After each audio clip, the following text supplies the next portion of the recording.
Musyoka first said he will not be subjected to an interview. There's a team that is saying that the tribunal that you have is just a show in the market, but you already decided who the running mate would be. The deputy president himself weighed in on that conversation as well. In fact, the tweet was, though we are competitors, to subject His Excellency Kalonzo to some humiliating interview is impunity. We must unite to eliminate the culture of political deceit, the hallmark of some politicians. Whatever the circumstance, every leader deserves some dignity and respect. Heshima si utumwa. I think the deputy president, with due respect, was speaking from both sides of his mouth, which was clearly he's facing the same situation of having to choose a running mate. And from what I've read, Senator Murkomen seems to say that the approach is the backroom approach, an approach that is not transparent. And I think Azimio, as a transparent coalition, and gladly he's talked to two strong coalitions. He only didn't say that Azimio is a stronger one. With more partners, we have 26 political parties. If we have adopted, and we have adopted a transparent approach in selecting a running mate, that means we have nothing to hide. And every political party, and you've seen NAC's Charity Ngulu has already applied, they presented a name. The Secretary General Fidelis presented Ngilu's name to the panel. This 7-member panel is representative of the face of this country. And therefore, Azimio is embracing public participation as set out under Article 10 to ensure that the public participates in choosing their deputy president. Yeah. So that in as much as the final choice will be the choice of Baba, but we would have had the people participate. Remember, we have many names within this choice. We have Martha Karua as a choice, a possible choice. We have Kalonzo Musyoka as a possible choice. We have Minister Peter Munya as a political choice. I think those are names that you will see presented to Azimio. And I think the larger question then would be, in exercising choice, what do the candidates or what do the presidential candidates look into? Is it simply loyalty? Is it experience? Is it the ability to deliver? Or is it votes? Is it how popular a possible deputy presidential candidate is in their region and or what they can deliver? I think those are the balancing that the 7-member committee must undertake, and that the Noah Orchestra committee then would, in the end, deliver a name to Raila Amolo Odinga. Remember, Kito talked about 2 coalitions. He did not mention that within the framework under the Political Parties Act 2021, you can actually have a coalition post the election. 21 days into the election, you can have another coalition. You can have coalitions play into new coalitions to bring. I realize there are another 47. There's another 45 presidential candidates. 46. 46. Yeah. I think they have to be cleared by IBC, though.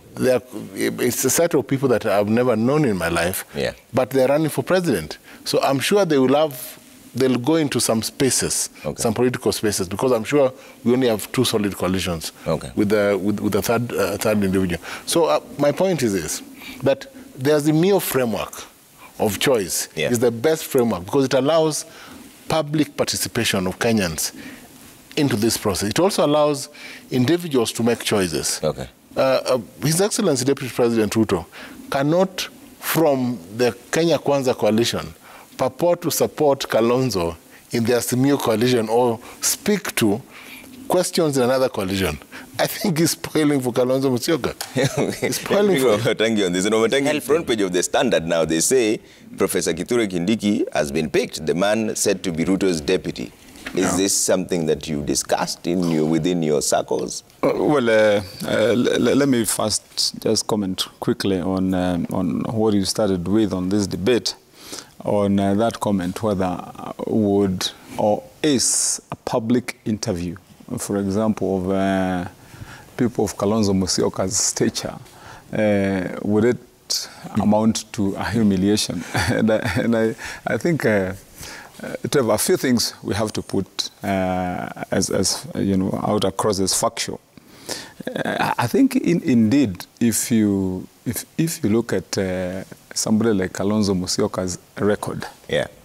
From the time he was vice president to all the roles he has played in the last coalition government's formation, all the way from the time of NARC up to today. If you told Kalonzo Musyoka to go and sit in front of a panel to ask him really whether he is fit to be a running mate, I think it's good. Let's be fair on this one. I think it's humiliating. It amounts to public humiliation, because supposing he sat in that panel and then tomorrow they announce that he is not fit, that they have not chosen him. So what kind of dent are you placing on his record, yeah, with the kind of work he's done? And supposing they choose somebody who is probably out of all these other people who have a lesser political, arsenal or clout than Kalonzo, I think he was right in the first place in actually putting it clear that he would not attend the interview if that's what he said, and I believe that's the way it should be. But let me also say something else, because I think there's a point there that that is missed largely when we discuss about this, and I heard, like you also made the same comment, that a name. For example, and I think Prof, you also said the same thing, that once this panel, if we have that model taken by Azimio, that then they go through the candidates and their records, and then they present a name. Let's first be clear about this. The running mate is a co-partner to the candidate himself, and that person must be owned by the candidate himself. Yeah. He cannot be somebody who is abstractly interviewed somewhere and then brought as a package on the table of the candidate and told that this is your running mate. They must have some chemistry. They must have a semblance of seeing things together. There must be people who are able to work together, and that can only come from the candidate himself. Indeed, the general rule of interviews is, if you're selecting a candidate for a position, is you present names, not a name, such that you would be saying that you have now 3 possible candidates here, and then it is your choice now as the presidential candidate. Yeah. You may choose from these 3, and then that person has a choice. If you said that it's a panel that has interviewed 16 people and brought to you and said that now Kiptoo is your running mate, then what you're virtually saying is that I also have the liberty, after some 3 years or 2 years, if we fall out with Kiptoo, I'll just go and say, by the way, this guy was not even my choice. Yeah. He was just brought to me. I didn't know that he's this kind of character. But Wamatangi, how is it humiliating to interview Kalonzo while on March 12th, the UDA interviewed presidential candidates, Deputy President Dr. William Ruto, Ms. Tracy Wanjiru, and Mr. Orina Jaffanet. March 12th. They were interviewed. My friend. Why is it humiliating? My friend, this is not, we're not interviewing people for running, but this is a presidential, which is even a higher caliber. It is that was for purposes of presentation for you to be a candidate. And remember my words. I want to take a step back so that you understand the context from which I've spoken. That a running mate has got to be a co-partner to the candidate himself. That this is a person that you must own personally and say that this is somebody I'm able to work with. And so, for that purpose, it was wrong for them to purport that they were going to be interviewing Kalonzo to see whether he's fit, one, to run for the job and to be Raila's mate. Lastly, on the question you've asked about Professor Kindiki, I've seen the news on the front page of the Standard, and I want to say this. From my view, I believe that on the Kenya Kwanza side, actually the situation is that we are spoiled for choice. That's a fact, because there are enough candidates in the party and in the coalition who fit that role perfectly. and they can be able to execute that role. The question of is Professor Kindiki the choice? That is the choice. That is the decision of the Deputy President, Dr. William Samoei Ruto, to make.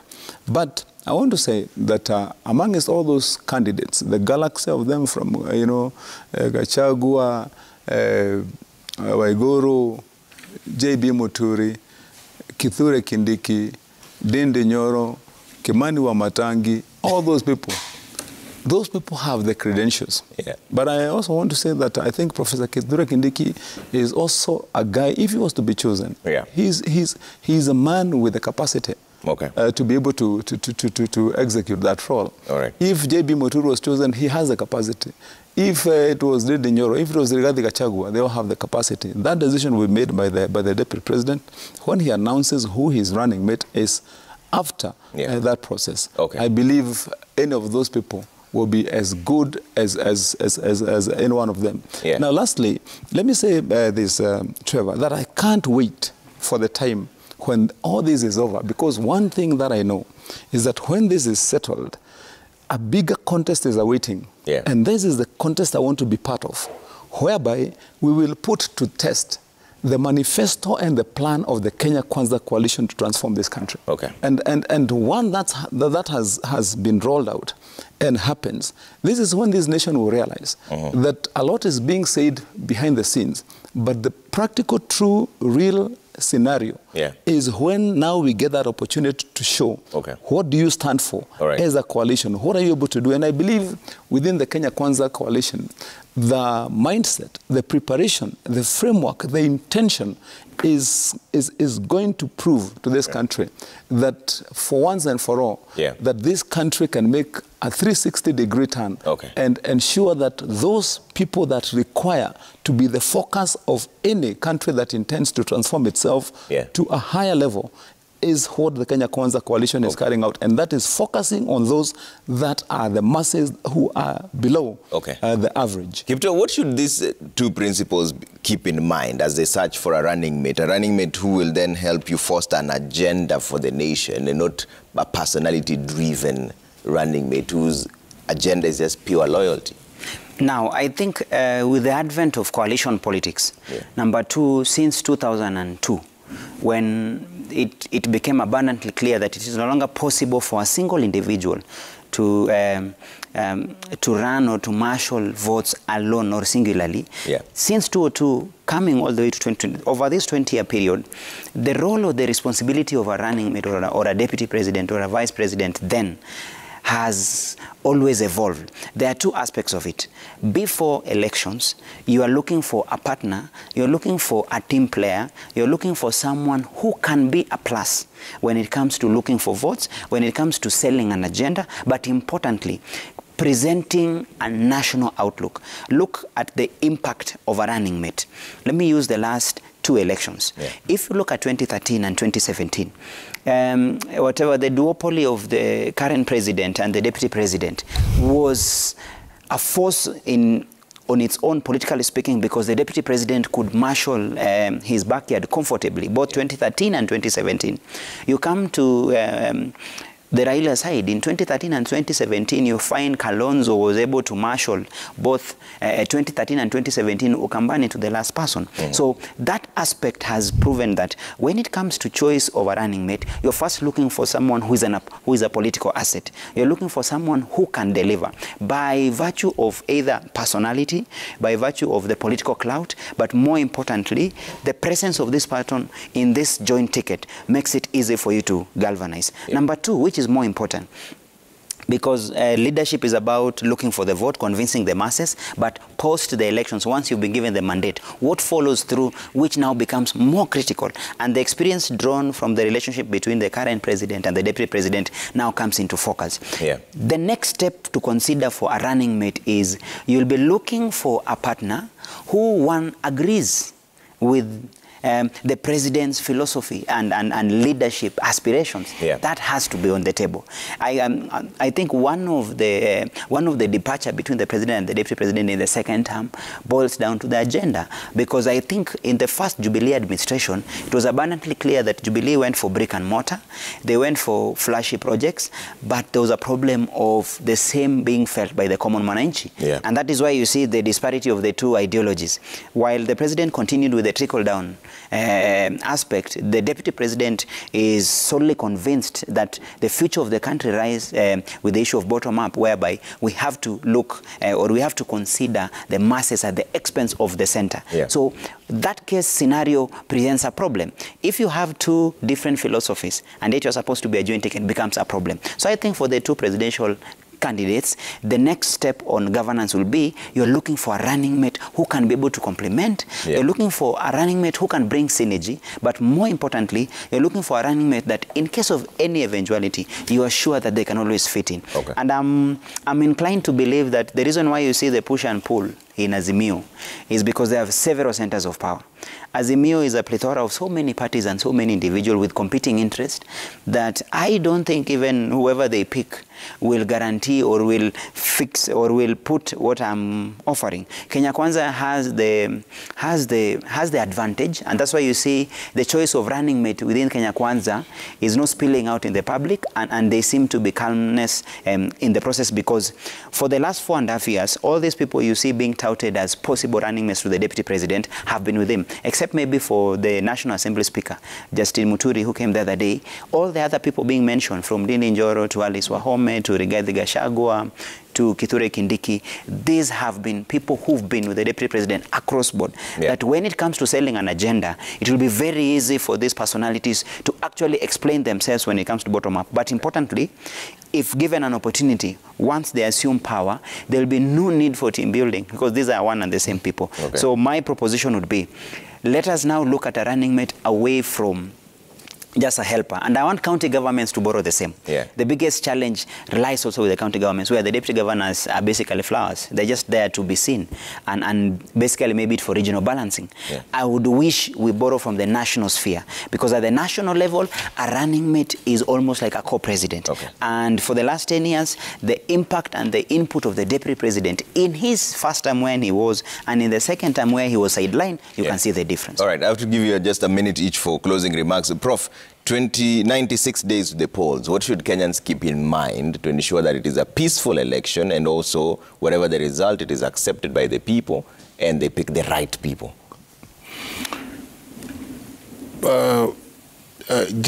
Just picking up from what Kimani and Kipto have said on the running mate question, let me say that there's sufficient framework and time between now and 16th May to be able to conclude that task. Yeah. And that also includes the choice for deputy governor, for governors who have to deposit their names with the IBC. So there's enough time to look at that.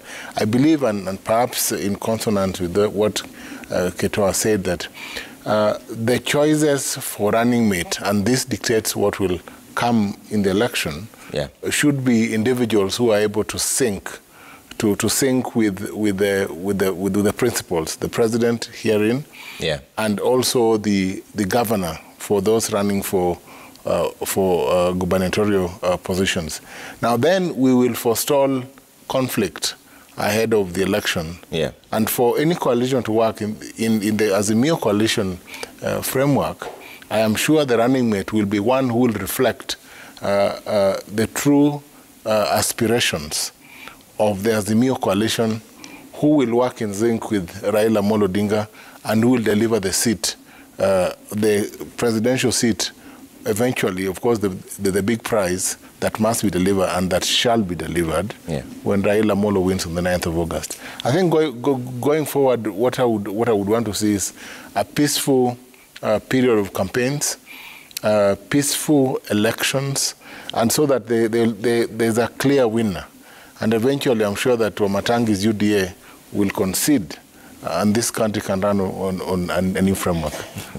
Wamatangi, closing remarks on this. You know, you didn't warn us that we are coming for a snack. Because we are coming for There's a very important conversation happening where there's starvation in the nation. 10 million people, in fact 3.5 million in Kenya facing starvation. I need to have that conversation. Okay, I'm surprised when I heard you talking about closing remarks and I look at my budget. That 30 minutes is for that conversation. All right. Drought and starvation. That's good enough. Yeah. We will also go for the nation-building activities. Yes. And especially at this campaign time.